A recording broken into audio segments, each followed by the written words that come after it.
Hello, I am Matthew Underwood, and this is Buka Hughes. Alright, so this is bubble sort. So it checks the two beside each other, sees if it's bigger, if the one on the left is bigger than the one on the right, it will switch. So these two, they're fine between those two. Then these two will switch.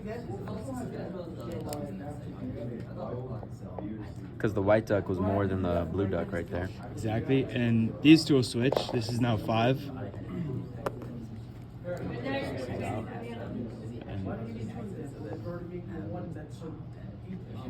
And these two will switch because 5 is bigger than 1. And I'll go back over here. These are good.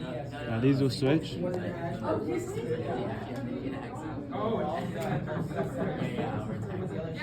And then these will switch. And then it will go back because these are fine. And these will switch. And these.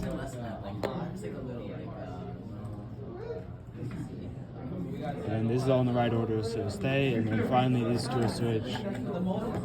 And it's done. Perfect. It compares.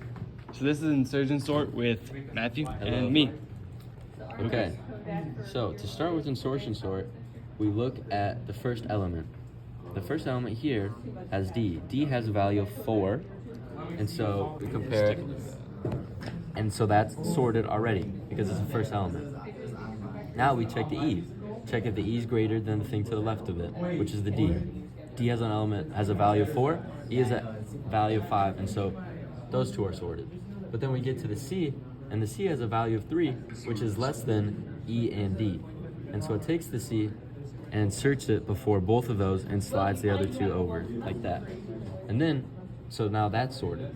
And so now we're on to the third index, and we get A. A has the smallest value, which we can see up here. And so we take that, and it's less than E, less than D, less than C, so it inserts it into the beginning and moves everything back. Then we go to B, it starts comparing it to the left again. B has a value less than E, less than D, less than C, but it's greater than A, so it inserts itself right into the first position. And that's insertion sort. Selection sort. Alright, so the pen is the current minimum, the marker is the current item. So it will start at the first index. It will check if the current item will change. It will go to the right, so then it will go to green. And green is smaller than black, so the current item will go, or current minimum will go here. Then it will check if orange is smaller, it's not. It will check if red is smaller, it's not. It will check if blue is smaller, it is.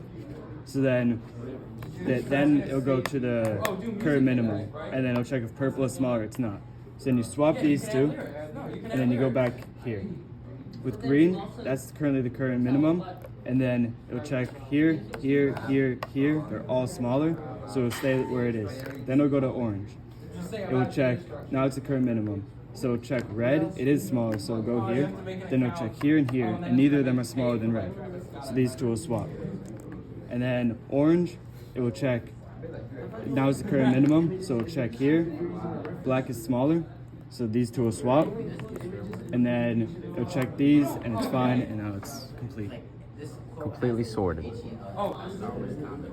All to the left of the pivot number is less than the actual pivot number, and everything to the right of our pivot is greater than our pivot number. And so now we just do it again. This side is sorted, we can see that. And so we take this length, 1, 2, 3, divide that by 2, concatenates to 1, so this becomes our new pivot number. Coincidentally, it's sorted, but let's go through what it would do. It would take these two numbers, and it would compare them. Is this greater than 6? Is this less than 6? Yes, it is. Is this greater than 6? No, it's not. So they just stay the same. And that's quick sort.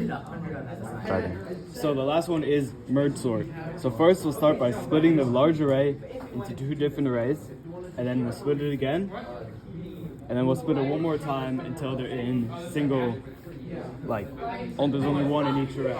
And then when you do that, you go back up and you put these in the correct order into temporary arrays. So first you put 2 and 6 together, then you put 8 and 9 together, and then you put 4 and 5 together, and 3 and 6 together. You get these by comparing the numbers or the values, okay? And then once you do that, you put these back into larger arrays into the correct order, and these are already in order. And then you put 3 in the correct spot, 4, 5, and 7, and then you put them all back together, all into the correct order. So 3, 4, 5, 6, and 7. And now it's all sorted. Today we'll be going over the big O notation, otherwise known as the time complexity it would take to run all these algorithms. We got the best case scenario, worst case scenario, and average case scenario. Starting out first with quicksort. Quicksort has a big O notation of O of n log n, which just means n just represents the length of the array. So this will run the length of the array times log n, length of the array. And the worst case scenario is n squared, it's meaning it's going to have to go through the whole array and check every single element to sort it and sort out through every single element. Then we got a merge sort. It has a similar one as quicksort for the best case scenario and the average case scenario. But with merge sort, it's always going to take the same time because it's going to do the same thing no matter what the array looks like that you're sorting. So that's why merge sort's a very consistent one to use if you want to just solid one. And then best case scenario for selection sort. For selection sort, you had to go through and compare every single one of them. And so no matter what you do, you're always going to have to compare. So that's why I have O of n squared and not just the length. And then we move on to bubble sort. Bubble sort just compares it to the one next to it. And so if the array is already sorted, it's only going to have to go through it once. But if it's not already sorted, then that's going to go through a O of n times, n squared times. And so that one can take a pretty long time. And then we go to insertion sort. And then it's just the same as bubble sort. It's comparing, and then if the array is already sorted, then it's only have to go through it once. If it's not, it's going to have to do it multiple times.